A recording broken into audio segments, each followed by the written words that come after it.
Betrayal doesn't always come from enemies. It often comes disguised in a smile wrapped in friendship. I thought I had everything: a loving boyfriend and a best friend I trusted with my heart. But in one cruel twist, that trust was shattered. A lie, small, venomous, and calculated, changed the course of my relationship and nearly destroyed me. She didn't just lie to him, she painted me as the villain while playing the victim. This is not just a story about heartbreak or deception. It's about what happens when truth fights its way through manipulation. It's about revenge. Not the petty kind, but the kind rooted in justice, exposure, and reclaiming your voice after it's been stolen. Because sometimes the best way to move forward is to confront the lie head-on and let the truth speak louder than any whispered rumor. I remember the exact moment it all began to unravel. The air around me thickened, the seconds slowed into an agonizing drag, and every heartbeat echoed like a warning I failed to hear in time. It was a Wednesday, unremarkable in every way, until my boyfriend Arjun looked at me with eyes I had never seen before. Hollow, unsure, wounded. We had spent 2 years building something I thought was indestructible. We laughed in the rain, held hands beneath the stars, planned futures wrapped in dreams and matching apartments. But all it took was one lie, one venomous whisper from a girl I once called a friend, to ignite the slow, painful demolition of everything I loved. Her name was Ria, beautiful, cunning, with an angel's face and a serpent's tongue. She wasn't just a stranger weaving random rumors. She had sat beside me in school, shared secrets over coffee, cried into my lap about her broken heart.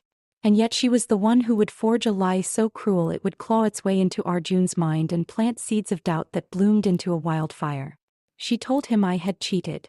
Not vaguely, not abstractly, but with the kind of detail that can only come from someone who watched closely, who studied you like a villain studies their prey. Arjun didn't come to me with accusations. No, he came with silence, distance, and withdrawal, the most painful kind of betrayal, where love is still present but poisoned by uncertainty. He began canceling our dates, responding with one-word texts, and worse, believing every twisted version of me that Ria sculpted behind my back. When I finally confronted him, shaking, crying, begging him to tell me what had changed, his words pierced me with surgical precision. Ria told me everything. Everything. As if her version was reality. As if my truth had died without even being questioned. I stood there stunned, watching the boy I loved believe another girl more than he believed me. The worst part wasn't the betrayal itself. It was the realization that someone else had the power to rewrite my story, erase my love, and replace it with suspicion. That moment changed everything in me. I became a ghost in my own relationship, watching it rot slowly while pretending I could revive it with truth. I tried explaining, tried showing Arjun proof, but lies often wear the face of logic better than honesty does. Especially when whispered by someone with perfectly timed crocodile tears. Ria had set the scene like a playwright, painting me as wild, careless, unfaithful, all while posing as the concerned friend. She even went as far as showing Arjun fake screenshots of chats that never existed, forged with such detail that it shook the foundations of what Arjun and I had. I wondered how long she had planned it, what motive pulsed behind her charming smile. Was it jealousy? Boredom? Or just the thrill of destruction? Regardless, the damage was done. Trust is a fragile thing. It doesn't break like glass, it corrodes like metal, slowly and relentlessly. And now I had to live with the rust. The whispers at school began soon after. People who once hugged me in the corridors began looking away. Ria's story had spread like wildfire. She made herself the hero of a tale where I was the villain who broke Arjun's heart. It didn't matter what the truth was. Perception had become reality. I stopped trying to correct people because it felt like shouting into a storm. But within the wreckage, something darker began to bloom in me. Not desperation to fix things, but a burning desire to make Ria feel everything she had made me feel. Revenge. Cold, precise, calculated. Not the kind of rage that explodes, but the kind that waits, sharpens itself in silence, and strikes when least expected. I knew I would never get Arjun back. Not the same way. Even if he eventually saw the truth, the wound had already scarred over. But I could make sure that Ria never did this to anyone else. I could take back control. I didn't want to hurt her physically. I wasn't like her. I wanted to expose her, reveal her for the snake she was, and strip away the mask she wore so perfectly. She had stolen not just my boyfriend but my peace, my dignity, and my reputation. And she was going to pay. Not in anger but with strategy. Began with watching, learning, gathering. I started tracking her lies, tracing her steps, noticing the cracks in her flawless performance. People like Ria always slip eventually. They get too confident, too comfortable. And when she did, I would be there with evidence, with truth, with precision. What she did to me wasn't just a personal betrayal. It was a calculated takedown. And I intended to rise from it like fire through ash. But first I had to remember the girl I was before Ria's lie. The girl Arjun fell in love with, the girl who trusted too easily. Because the girl I had become now was different. She didn't cry alone in her room. She plotted. She planned. She waited. And so this story doesn't begin with heartbreak. It begins with rebirth. The lie that shattered us may have broken me temporarily, but it also awakened something far more powerful. And as I stared at the reflection of myself in the mirror that night, mascara streaked, eyes bloodshot, heart shattered, I whispered one promise into the silence. She won't get away with it. There's a particular kind of evil that hides behind manicured nails, soft perfume, and lips painted in the shade of seduction. That's what Ria was. Every inch the picture of sugar and innocence, with eyes that glistened like empathy and a voice that could cradle your wounds. But underneath that perfectly applied lipstick was a tongue forked with venom, and I had learned that far too late. I didn't know when exactly she began her game. Maybe the moment Arjun and I got serious. Maybe the night she saw how tightly he held my hand when we thought no one was watching.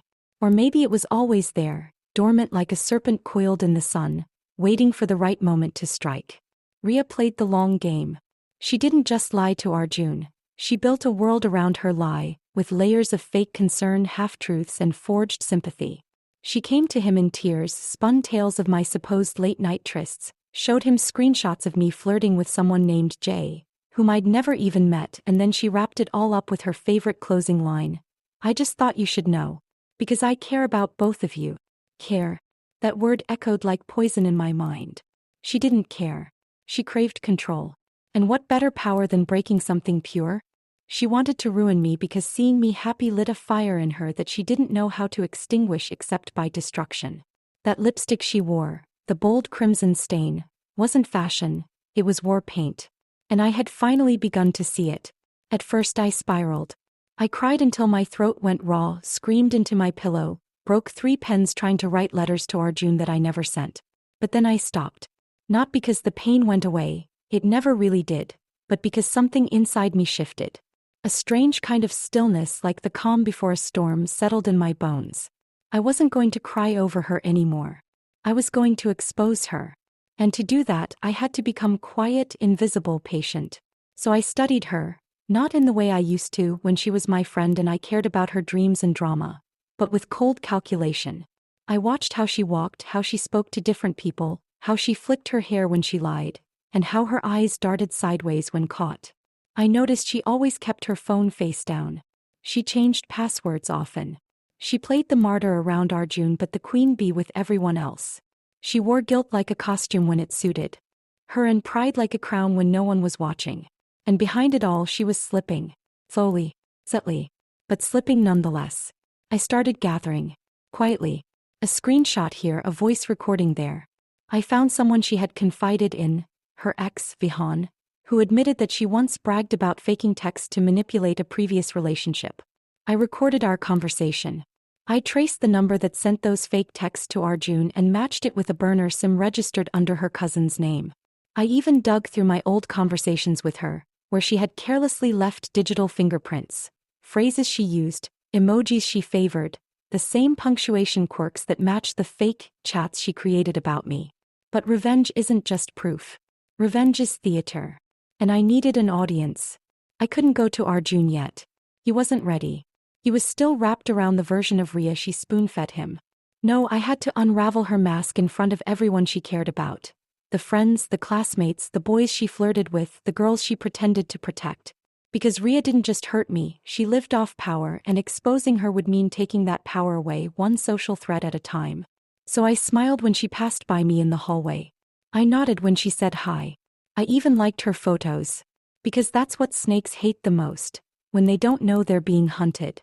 I started laying the groundwork. I befriended her best friend, Tara. Not out of malice but because Tara had started doubting her too. I could see it in her eyes, the way she hesitated when Ria gossiped too viciously or changed the topic too fast. One night, I asked Tara if she ever noticed how Ria always made herself the victim. That tiny question cracked the dam. Tara didn't say much then, but I could see the wheels turning. I didn't need her trust. I just needed her doubt. I started a blog. Anonymous. Plain. Subtle. A fictional story about a girl betrayed by her friend, mirroring my own story but altering the details enough to make it untraceable. People read it. They whispered. They began asking questions. And Ria for the first time started to panic. She didn't know who was behind it. She suspected everyone. She tightened her circle, got aggressive in chats, lashed out at people who didn't deserve it. Cracks. More cracks. I waited. And then came the moment I had been preparing for. Our college held a talent fest. Ria was hosting. The Queen center stage. I submitted a short film for screening. Anonymous, again. The theme. Manipulation behind the smile. It was beautifully edited, abstract, dramatic. The protagonist wore red lipstick and ruined people with lies. The audience watched, riveted. Some gasped. Some turned to look at Ria. And her face, oh her face, was pale as winter. She knew.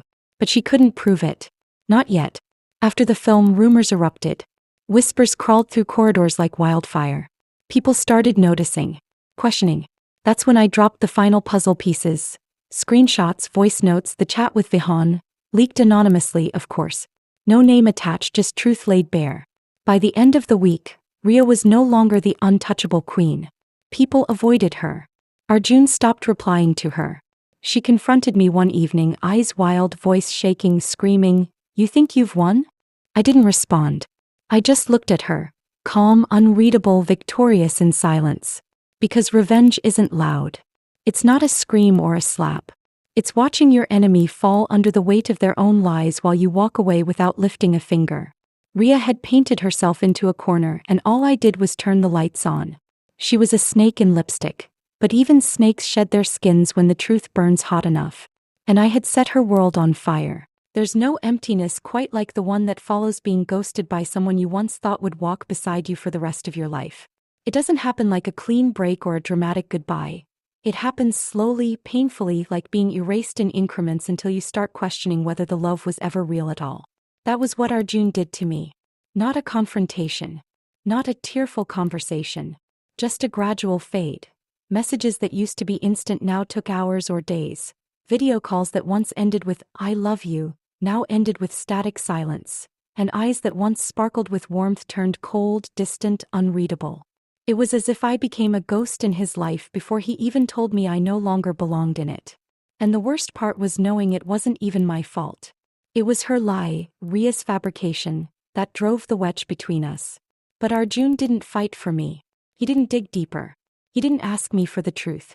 He simply chose the version that suited his doubt, and he walked away one ignored text at a time. That's what people don't talk about. The psychological violence of being ghosted. It's not just heartbreak. It's the slow death of self-worth. I would stare at my phone, refreshing the chat thread over and over, reading the last message I sent. "Can we talk?" A message that sat there unopened, like a tombstone on the grave of our relationship.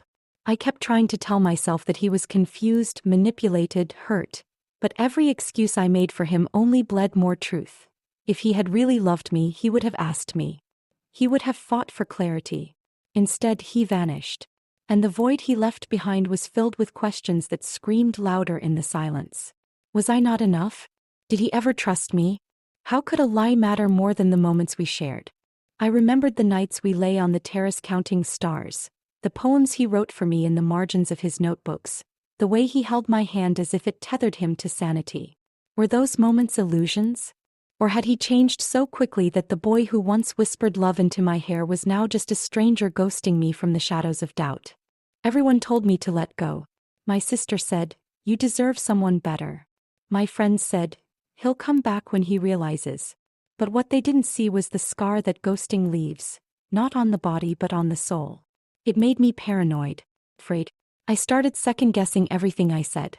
To people, wondering if my words would one day be twisted, wondering if I would be left unread and unanswered again. Ghosting isn't just silence. It's abandonment without closure. And closure is the balm that never came. I stopped going to the places where we made memories. The cafe with our initials etched into the table corner. The bookstore where we used to play hide and seek among the shelves. I avoided it all. Because even though Arjun was gone, his absence was loud, echoing in every corner of my life like a song that wouldn't stop playing. Ria didn't just destroy my relationship, she stole my peace. And Arjun, by believing her, handed her the blade. But even as I grieved him, even as I cursed him, a part of me still waited. Pathetic maybe, but honest. I waited for a message, a call, a voice saying, I made a mistake. But days turned into weeks and weeks into months, and all I received was silence. The kind that breaks you from the inside out. Eventually I stopped waiting. I stopped crying. I stopped checking his status and rereading our old chats like sacred scriptures. I started rebuilding. Not for revenge. Not even for closure. But for survival. I started writing again. Journaling. Not about him, but about myself.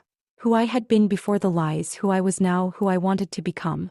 I looked at my reflection and tried to love the girl staring back. The one who had been discarded but not destroyed.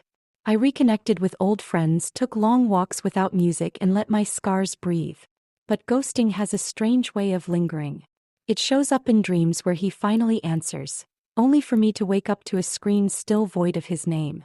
It hides in the laugh of a stranger that sounds just like his. It whispers in songs that once played in our car when love still felt like a permanent thing. And yet, day by day, I learned to live with it. Not to forgive it, but to grow past it. To understand that his silence wasn't a reflection of my worth, but of his weakness. He took the easy way out. I stayed to face the fire. And that made me stronger. The irony was that even though he ghosted me, I became the phantom that haunted his world once the truth about Ria unraveled. After the leaks, after the exposure, Arjun began reaching out again. Tentatively at first. A text, "Can we talk?" Ironic, since those were the exact words I had once sent him that he never answered. I didn't respond. Immediately. Not because I wanted revenge, but because I needed time to decide whether his regret was real or convenient. Whether he missed me, or simply missed having someone who loved him without question. Eventually I met him. For closure, not reconciliation. He looked older, not in age but in weariness. Guilt had aged him, and I listened. To his apologies. His explanations. His confessions that he had been stupid, misled, weak. And yes, part of me felt vindicated. But another part felt nothing. No warmth. No fire. Just a quiet understanding that the love I once had for him had been ghosted too. Not by him, but by time. And by the girl I had become after surviving him. That day when I walked away from Arjun for the final time, I didn't cry. I didn't tremble. I didn't hope. I just walked. Free. Strong. And whole in a way I had never known while chasing love from someone who chose silence over belief. Being ghosted by love was the worst kind of heartbreak. But surviving it? That was the beginning of my resurrection. Arjun may have left me behind like a forgotten text, but I emerged from the wreckage as something more. More than a lover, more than a victim, more than a girl wronged. I became the ghost that no lie could bury. The truth that no silence could silence. The storm that no one saw coming. It began not with a bang but with a crack, subtle and sharp. The kind of fracture in a mirror that starts small but spreads like a virus until the whole reflection is shattered. That was how the truth began to unravel, piece by jagged piece, pulling the edges of Ria's carefully woven lie apart until it could no longer hold the weight of its own deception.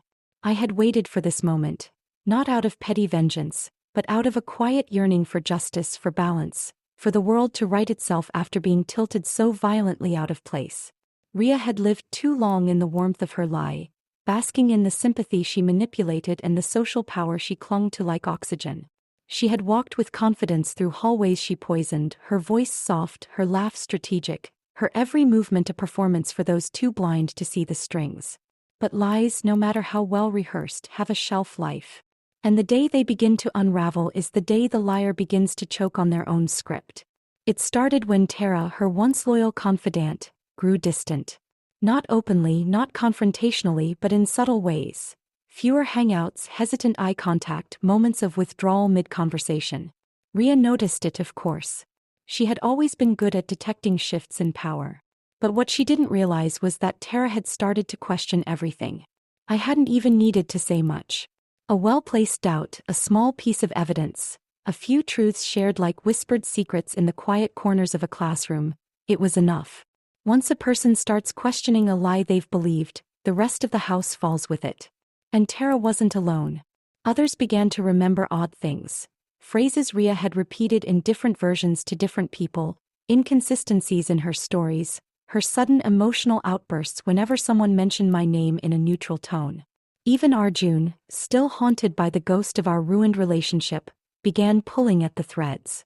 I heard from a mutual friend that he'd been asking questions about the messages, the screenshots, the night Ria claimed to have witnessed something that never happened.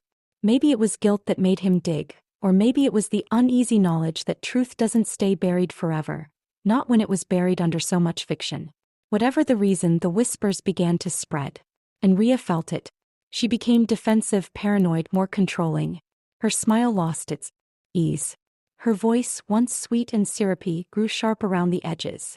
She confronted people more often, cornered them with demands of loyalty, pulled them aside and asked, "What have you heard?" But the damage was already blooming in places she couldn't reach.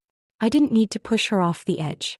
She was walking toward it herself, blinded by the fear that the scaffolding she built from lies was finally collapsing. And all I had to do was keep releasing the truth in fragments. Screenshots of the real chats, testimonies from people she had manipulated before, voice memos where she slipped up and contradicted herself. I sent them to people quietly, one by one, not as accusations but as offerings. Here's what really happened. You decide what to believe. I let the truth speak for itself because unlike lies, truth doesn't need embellishment. It simply needs light. And the moment it finds it, it shines. Soon, people who had once turned their backs on me began to apologize. Not with grand gestures, but with awkward glances, hesitant waves, and short, guilt-ridden messages. Some said they were sorry for believing her so quickly.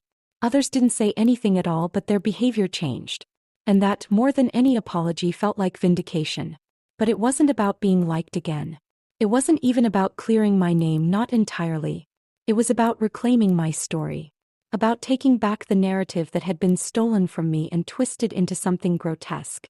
Ria had taken my voice, but I had learned to speak louder. She had taken my love, but I had learned to love myself again. And now, with every unraveling thread of her deception, I was stitching something stronger in its place. Truth, dignity, resilience. Arjun eventually asked to meet. I said yes, not out of hope for reconciliation, but out of a need to finally face him with clarity. We met in a quiet park, under a sky smeared with the fading colors of sunset. He looked tired, like someone who had been carrying too many regrets in a bag too small. His eyes searched mine not for forgiveness but for understanding. And I gave it to him, not because he deserved it, but because I deserved to be free. He told me he had seen the messages, spoken to Tara, confronted Ria. He said he felt ashamed. That he had failed me. That he had chosen silence when he should have fought for the truth. I listened, not with anger but with a strange calm. The kind of calm that comes after a storm, when the sky is still broken but the air is finally quiet. I didn't cry. I didn't forgive him. I simply said, "I needed you. And you disappeared." And that was all. No dramatic farewell. No promises of friendship. Just truth. Simple, painful, and final. And with that I walked away, not out of sadness but out of strength. Because I was no longer the girl who had been destroyed by a lie. I was the woman who had survived it, who had stood tall while everything crumbled, who had held on to the one thing that mattered when everyone else let go. The truth. And Ria, her unraveling was complete. She wasn't hated, not exactly. But she was alone. People didn't trust her anymore. Her words were met with skepticism, her invitations with excuses. She faded not because I destroyed her, but because the truth she had buried grew roots, cracked through the surface, and bloomed into something undeniable. And that is how lies die, not with fire but with light. Not with vengeance but with clarity. I had spent so long haunted by what she did to me. But in the end I didn't need revenge. I only needed the truth to breathe. And once it did, it carried me home. There comes a moment in every storm when the wind, once howling and furious, falls eerily quiet. When the sky darkens and the silence becomes a warning. That was the moment I had reached. The chaos Alicia had unleashed upon my life, the lies that slithered through my relationship and strangled it at the root, had left me heartbroken and dazed. But now, I was no longer that trembling girl pleading for my truth to be heard. I had watched it all, the destruction, the heartbreak, the betrayal, and I had felt every cut. Now I was done bleeding. It was time to plant the seeds of justice, quiet and patient. No screaming, no scenes. Just one precise, calculated trap. And when it snapped shut, Alicia wouldn't even see it coming. I had to be careful. She was a master manipulator, always smiling while slipping the knife in. She thrived in the shadows where people's doubts worked in her favor. My plan couldn't be a frontal attack. It had to be like her lies, subtle, convincing, and devastating. I began by rebuilding. Not publicly, not on social media where she'd see it, but within myself. I started collecting proof, not just of what she had done to me, but what she was doing to others. Alicia's web of deceit stretched beyond me. There were classmates she undermined, exes she twisted, friendships she toyed with. I reached out quietly, softly planting questions that didn't seem like accusations. I was laying the groundwork like a gardener preparing the soil. The trap had to be fed with her own words, her own actions, her own arrogance. I learned quickly that Alicia's pride was her greatest flaw. She couldn't resist bragging, especially when she thought someone admired her. So I created a digital mirror. A fake friend on social media, someone who appeared sympathetic to her, someone who messaged her late at night pretending to admire her cleverness, pretending to be the type of person who believed in manipulation as power. And she fell for it. She confided. She boasted. She admitted how she twisted my words, fabricated screenshots, even how she planted doubts in Liam's mind when he wasn't sure what to believe. She called it nudging him toward the truth. I saved every message, every voice note, every damning little emoji-laced confession. Meanwhile, I reconnected with Liam. Not romantically, at least not yet, but gently. I didn't bring up the past, I let silence speak. I let my stability, my lack of bitterness speak volumes. I knew he was watching. Alicia had poisoned him against me, but poison doesn't last forever. He was starting to ask questions again, starting to remember the girl he had trusted before the chaos. My calm unsettled him. It didn't match the girl Alicia described. It cracked the story she'd told him. That was the power of not reacting. It made the liar seem loud, unhinged, exaggerated. While she was still spinning tales, I stayed still, and in that stillness, people started to wonder. The final step came when I presented my collection. Not to the world, not to Liam, but to someone who mattered more. A teacher Alicia had manipulated for months. She had been falsifying academic work, using others, shifting blame. I delivered everything with facts, with receipts, and with just enough kindness that it didn't look like revenge. It looked like someone doing the right thing. And when the fallout began, her facing disciplinary action, friends drifting away, whispers building, I didn't smile. I didn't gloat. I simply stepped back and let the trap tighten around her. Alicia had built her power on secrets and shadows. I had simply turned on the light. And in the glow of that quiet justice, I realized something. This wasn't about getting even. It was about reclaiming myself, piece by piece, truth by truth. The girl who cried in silence had learned how to whisper like a knife. There is a particular stillness that comes before the storm of realization. A heavy silence that presses down, not from outside but from deep within the soul. That was exactly the state Ethan found himself in on a chilly, gray-skied afternoon that seemed to echo the weight in his chest. He sat at his desk, his phone loosely in his hand, staring blankly at the last message Amber had sent. Another manipulative thread in the web of lies she spun. But for the first time the spell didn't take hold. Something had changed. It wasn't a sudden explosion of clarity, but a slow, relentless peeling away of layers. Layers of denial, confusion, and fear. Over the past few days, the foundation of what he thought he knew had begun to crack. And as cracks deepened, light started to pour in. Light that illuminated the truth he had so stubbornly turned away from. It wasn't just the inconsistencies in Amber's words, or the way she always seemed to happen upon him at his most vulnerable moments. It was the look in her eyes when she spoke of her best friend. Of her, the woman whose heart had once beat in rhythm with his. It was never sorrow, never regret. It was glee. Possessiveness. Control. He remembered the photo now, the one Amber had accidentally shown him, claiming it was proof of betrayal. But he finally noticed what he hadn't then. The timestamp was wrong. The background wasn't her apartment. The man wasn't even facing the camera. And that damning text message she had once shoved in his face? He scrolled through it again and spotted the typo that never would have come from her. She never misspelled. Not ever. His fingers trembled as he navigated through older messages, old memories, voice notes he'd saved and forgotten about. He replayed one. Her voice, soft, honest, hurt and pleading, filtered through the speaker. It was the message she'd left the day he ghosted her without warning, her voice raw with confusion and pain. And suddenly it hit him. He had destroyed something sacred because he'd chosen to believe a serpent with a smile.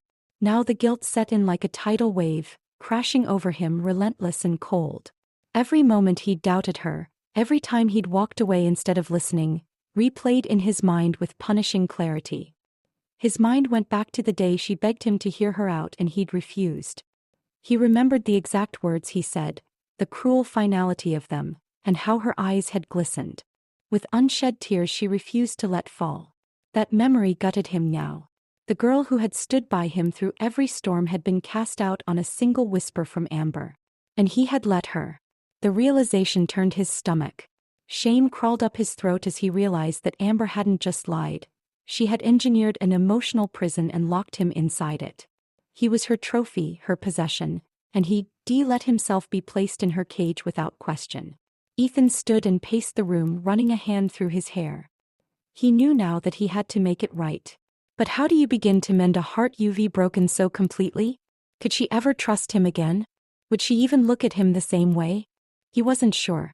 But what he did know, what was finally firmly clear, was that she had never been the villain. And Amber's mask, once flawless, was falling apart. He saw her now for what she truly was. A beautiful mirage hiding venom underneath. The illusion had shattered. His eyes finally had opened. Shame crawled up his throat as he realized that Amber hadn't just lied. She had engineered an emotional prison and locked him inside it. He was her trophy, her possession, and he'd let himself be placed in her cage without question. Ethan stood and paced the room, running a hand through his hair.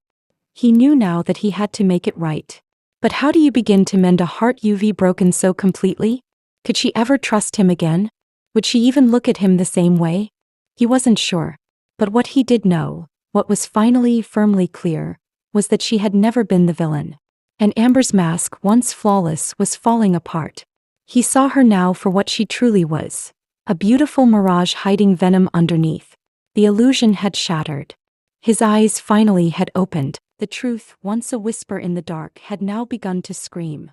It didn't explode all at once, but rather spread like a crack in glass, thin and barely visible at first, then quickly webbing out until the whole thing shattered. It began subtly. A few odd glances at school, the flickering change in how mutual friends responded to group messages, the way conversations slowed when I entered the room. Something had shifted. And that something, I knew, was the social scaffolding that once held us all together. It was beginning to collapse. When Alina first told the lie that poisoned my relationship, she hadn't just broken me and Liam apart. She had destabilized an entire structure of intertwined friendships, loyalties, and years of memories. I had known that exposing her truth would come at a cost. What I hadn't anticipated was just how many people had unknowingly built their friendships around the image she had so carefully constructed. Harmless, bubbly, trustworthy. The girl who would never lie. And now, one by one, those illusions were crumbling. It started with Emily. She had always been close to both Alina and me, but after everything went down with Liam, she drifted toward Alina's side, probably because Alina got there first. But after I released a series of screenshots, voice notes, and carefully timed conversations, proving beyond question that Alina had made up the story about me cheating, Emily had gone completely silent. Not a defense. Not an apology. Just nothing. Then 2 days later she unfollowed Alina on Instagram and texted me at midnight. "Can we talk?" Our conversation was heavy, thick with guilt and unspoken realizations. Emily admitted she'd had doubts but hadn't wanted to stir the pot. "I just didn't think she was capable of lying like that," she said, voice breaking. "We all thought you were lying to save face." Her words weren't comforting, but they were honest, and I'd take painful honesty over fake sympathy any day. What happened next was like watching dominoes fall. Jasmine was the next to cave. She'd never liked drama, and once she saw that Alina had doctored messages and used a fake account to send false tips to Liam, she blocked her outright. Then came Noah, who had dated Alina years ago and still carried the scars of her manipulation. "I believe you now," he told me plainly. "I saw this side of her before. No one else wanted to." Each friend's reaction varied. Some were stunned, others angry, a few outright embarrassed that they hadn't seen through her sooner. But together, the collective realization formed a tide of reckoning. The carefully spun web Alina had created to elevate herself had become the same net that ensnared her, pulling down everything in its reach. Our once vibrant group chat was now eerily quiet, splintered into private DMs, whisper chains, and side alliances. People were choosing sides even when they didn't want to. Alina, for her part, tried to control the narrative as it unraveled. She went into overdrive, crafting a victim complex, claiming I had hacked her, that I was obsessed, or worse, that I had made everything up to win Liam back. But each attempt only made her look more unstable. People had seen too much now. The screenshots were real. The recordings were undeniable. Her lies were no longer speculation, they were documented, dated, and damning. Still, she clawed for control, sending long, rambling posts to close friends, offering explanations that didn't align with the evidence. She even tried crying in front of Liam again, but this time he didn't comfort her, he asked her to leave. Her power, once built on charm and manipulation, was evaporating. But the collapse wasn't just hers. It affected all of us. There's a strange grief in watching friendships fall apart, not because of distance or time but because of betrayal. People you once trusted suddenly seemed like strangers. Group hangouts got cancelled. Inside jokes felt hollow. No one knew how to talk to each other anymore. And I felt it too, not as a victor but as someone who had started a chain reaction she couldn't stop. I didn't regret exposing the truth. But the fallout wasn't pretty. It was lonely. Necessary but lonely. And there were moments late at night when I stared at old photos and wondered if things could have gone differently. If someone had just asked me for my side of the story sooner. If someone had believed me. Through it all, Liam remained silent. He hadn't reached out. He hadn't reacted publicly. But mutual friends told me he was quietly wrecked. That he'd stopped showing up to soccer practice. That he spent hours just sitting alone on the bleachers, staring at nothing. That silence hurt more than I expected.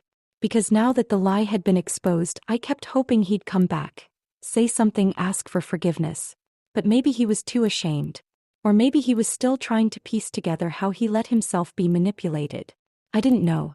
I only knew that Alina's web had tangled us all. And in its collapse, it left behind only fragments. The final blow to our social circle came on a Saturday afternoon. A birthday party, once meant to be a grand reunion of sorts, turned into a battlefield. People didn't show. Or they did, but only stayed long enough to exchange forced smiles. Alina arrived wearing a forced grin and eyes that dared anyone to challenge her. But no one did. They didn't have to. She sat alone most of the night.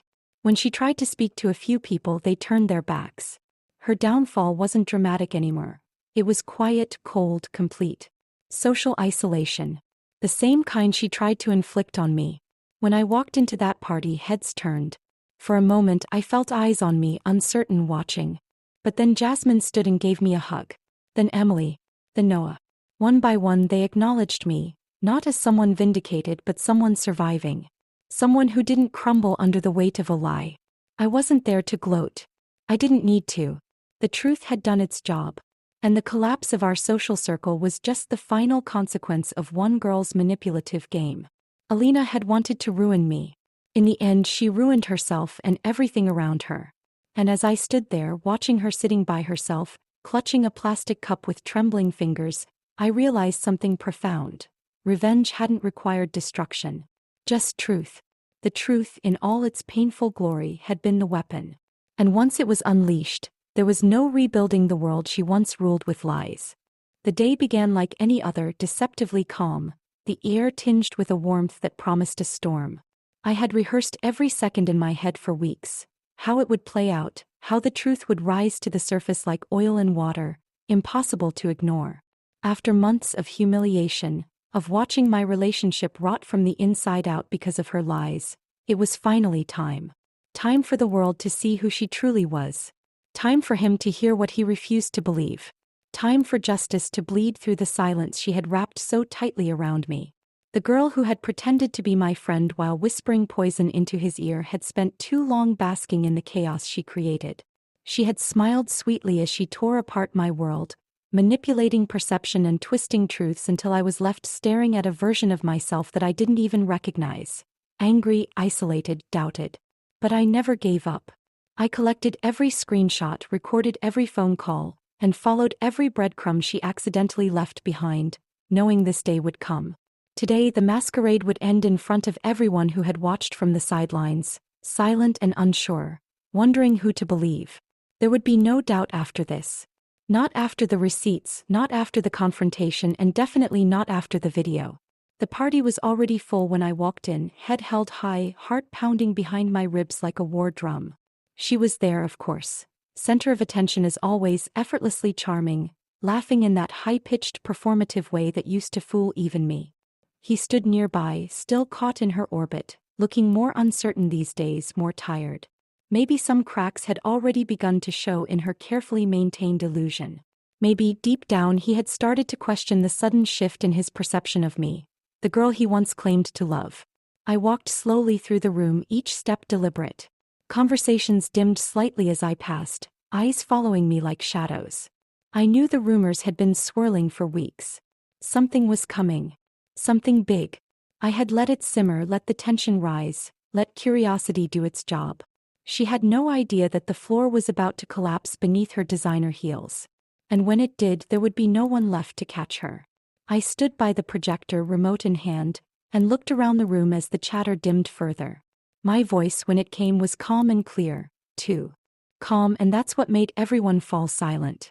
Before we toast to friendship and honesty, I began, I thought we should all take a moment to revisit what that actually looks like. Eyes widened, whispers rose like wind, and she turned toward me, smile faltering just slightly. "What are you doing?" she asked, her voice already tight. "Ending the performance," I replied and clicked the remote. The video began with a screen recording, her messages to him. One after another, neatly labeled by date and timestamp. The lies unfolded in her own words. "She cheated on you, I swear. I saw her with him at the coffee shop holding hands. Don't tell her I told you, she'll twist it." Then came the audio clips, her voice unmistakable, bragging to a friend about how easily she had snatched him, how fun it was to manipulate the situation, how she couldn't believe I hadn't caught on sooner. Murmurs turned into gasps and then into stunned silence. And then the final scene, a hidden camera clip from the cafe. Me sitting alone reading. The same date and time she claimed I had been cheating. Unedited, undeniable. The silence that followed was deafening. She looked frozen, mouth parted as though her tongue had gone numb. He looked like he had been punched in the chest. His face paled, then flushed, then settled into something unreadable. The room felt like it was holding its breath. Then someone laughed, a short, nervous bark that broke the tension like glass. Others followed. Laughter, whispers, disbelief, and judgment, all directed at her. She tried to speak, stammering something about context, about not understanding what it looks like, but no one was listening anymore. She had weaponized people's trust for too long, and now that trust had snapped. Her social currency was evaporating in real time. Friends she had gossiped with looked away. The ones she had manipulated crossed their arms and backed away. And he, my ex, stood motionless, the full weight of betrayal written across his face. His eyes met mine and I saw it, realization, guilt, grief. But it didn't matter anymore. He had believed her too easily and I had suffered for it. I walked away before he could speak. There was nothing left to say. The damage had been done, and while I hadn't started the fire, I had made damn sure the whole world saw who dropped the match. That night she didn't just lose a reputation. She lost her illusion of power. She lost the ability to twist narratives behind closed doors. The girl who had played puppet master in the shadows now stood exposed under the harshest light. Truth. And truth, I had learned, always finds a way out. Even when it takes time. Even when you bleed for it. The storm that had once threatened to drown her spirit had finally begun to subside. Not with the calm of resignation, but with the thunderous redemption of truth, self-respect, and love rebuilt from ashes. Everything had been shattered. Her name, her relationship, her peace. But in the quiet aftermath of the chaos, she stood resilient. The lie that once splintered her life was no longer the defining moment. Instead, what came after, the strength she summoned, the battles she chose to fight, and the ones she walked away from, were the strokes that painted her story with new colors. For the first time in what felt like an eternity, she could breathe again. Not shallow, panicked breaths stolen between sobs, but deep, full, unflinching breaths that filled her lungs and reminded her she had survived. Alex had been watching from the sidelines ever since the truth broke loose like a flood from a fractured dam. It wasn't just guilt that consumed him, it was grief. Grief for the time lost, for the hurt he had allowed by believing in venom-coated lies. But redemption wasn't a simple apology. It had to be earned. And he knew that. Every glance he sent her way was filled with quiet longing, but she no longer flinched at it. She didn't chase validation anymore. She had become her own lighthouse in the storm. Still, love is a curious force. It does not wither easily, not when it's real. And what they had shared before the poison, before the deception, before the rupture, it had been real. Now, in the ruins of what they once had, something new was taking root. Not naive or blind this time, but cautious, deliberate, tested by fire. The moment came quietly. She was sitting on the balcony of her apartment, the one she had moved into after everything fell apart, sipping from a chipped mug and watching the city below pulse with life. Alex appeared not with grand speeches or dramatic gestures but with a letter. A simple, white envelope that shook in his hands as he offered it to her. She didn't take it at first. Just stared, letting the silence test his sincerity. "I wrote this 100 times, he said softly, eyes searching hers. "Burned the first 99. This one, I needed you to read it. Or rip it. Whatever you want. But I needed you to know." She took it wordlessly. He left without asking for anything in return. Inside the envelope was not a plea for forgiveness, but a journal of truths, confessions, realizations, and raw vulnerability. He wrote about how the lie had seemed convincing because it fed his insecurities. How his ego had let him believe he could judge without asking. How seeing her fall apart in silence haunted him more than he admitted. But most of all, he wrote about the love, how it had never died, only hidden behind pride and poison. She read it twice. Once with skepticism, then again with trembling hands and an open heart. Redemption was not about returning to what was, but rising to what could be. She knew she could forgive without forgetting. She could love without surrendering herself. And so their conversations resumed, not in whispers of desperation, but in long talks that wandered through apologies, memories, hopes, and laughter they thought they had lost forever. But it wasn't just about Alex. Her journey had always been more than him.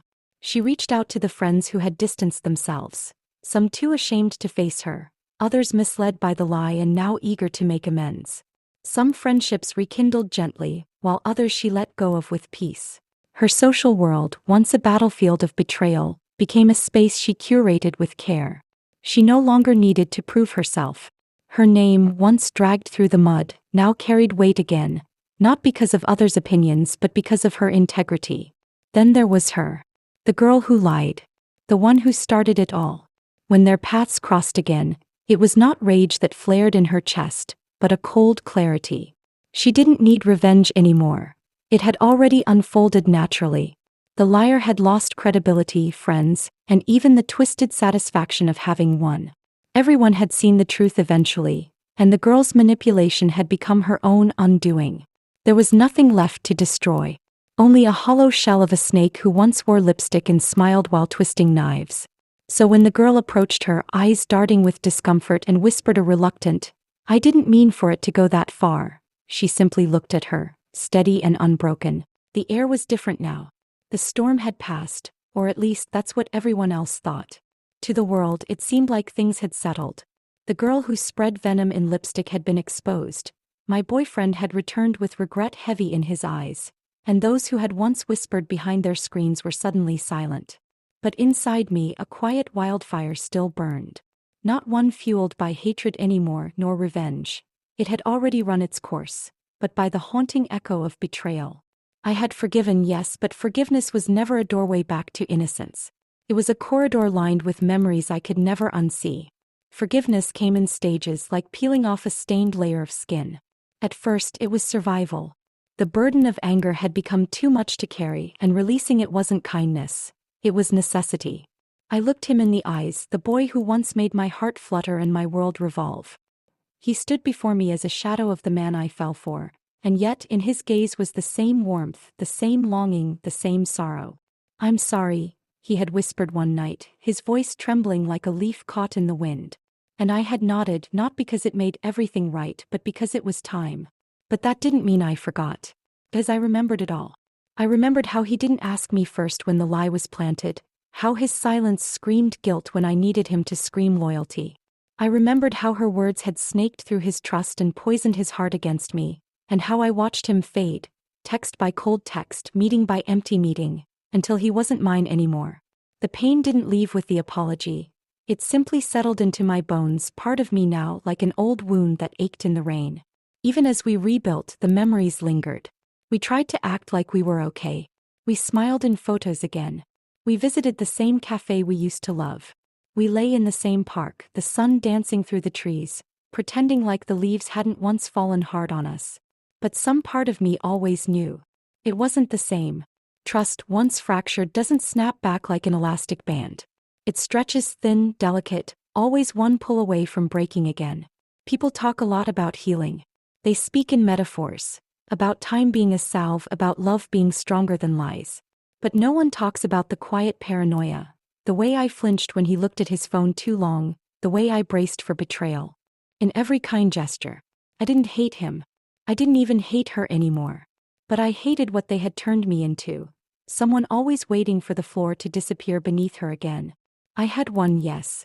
My name was cleared. The truth had unraveled like a silk ribbon, revealing her schemes and manipulations to everyone. Her social mask had crumbled. She left town not long after, unable to face the shame. Some called it karma. I called it inevitable. But victory didn't taste as sweet as I imagined. Because revenge doesn't restore innocence. It just shifts the power back into your hands.